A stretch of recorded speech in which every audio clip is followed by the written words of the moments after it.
appoint Colonel Peter Mansor. He served as a senior aide to General David Patreus in Iraq. He teaches military history at Ohio State University, and he's a lifelong Republican who will not be voting that way at this time. Colonel Mansor, you're a registered Republican. You say you've always voted for a Republican for president. Why are you now planning to vote for a Democrat, for Hillary Clinton, if she gets the nomination?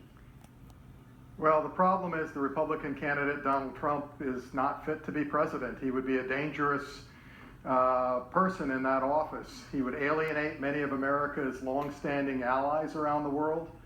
He can't be trusted on the nuclear trigger. He lacks the character and the foundation of knowledge necessary to be an effective president.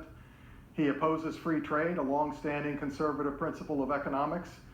And he would diminish America's moral standing in the world with his stance on Muslims and Mexicans and women. And in all of these various ways, I cannot support him as president, nor would I want him in office. And my conclusion, therefore, is I've got to vote for the person who I think has the best chance of beating him, and I think that's Hillary Rodham Clinton. I mean, Donald Trump says, look, a lot of this concern is just political correctness, you know, that he's going to take the fight to ISIS, he's going to obliterate them, that our troops are fighting with one hand tied behind their backs. What does he not understand, in your opinion? Well, is it political correctness to not understand what the nuclear triad is? A question he was asked in the debate and completely flubbed.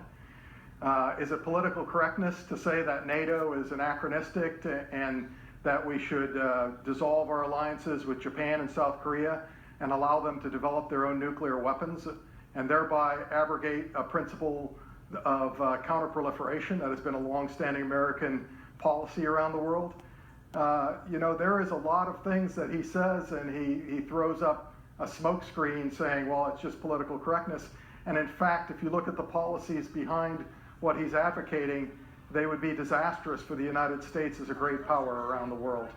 You know, early on in the campaign, when I was interviewing him, he said, you know, his plan for ISIS is just bomb the hell out of them, take Iraq's oil. He had talked about, I'm not sure if he now says takes Iraq's oil or bomb Iraq's oil, but when he was saying take Iraq's oil, he was saying send in U.S. troops, surround Iraqi oil fields, send in U.S. companies to actually extract the oil and just get the oil. Does that make any sense to you? It makes zero sense. 85% of Iraq's oil is in the southern part of the country that is not under threat from ISIS. So in fact, we would be invading Iraq to take its oil, and we would be at war with Iraq, not with ISIS. It seems to me that would inflame the parts of Iraq which are not against the U.S. If you steal a sovereign country's oil or take it, that just inflames the entire country against you. If you like the Iraq War, this would be the Iraq War on steroids if we tried to do that. You were very publicly critical of Trump during the last few months of the primary, but your decision to actually go public was supporting Secretary Clinton. Did you come to that on your own? Were you asked to do this by her campaign? No, I was not asked by her campaign at all. I've had no contact with her campaign. This is a conclusion I came to on my own. You know, what do I do when now we're faced with the reality of the Republican nominee being Donald Trump? I can't vote for him, but I think it would be dangerous for him to be president. So what is the best way to make sure he does not enter that office? And I think that's to vote for the Democratic nominee. If I were to stay on the sidelines, that's exactly what Donald Trump wants. He wants to win in a low turnout election. And so I'm going to do my part to make sure it's not a low turnout election. Colonel Peter Mansor, it's a pleasure to talk to you. Thank you.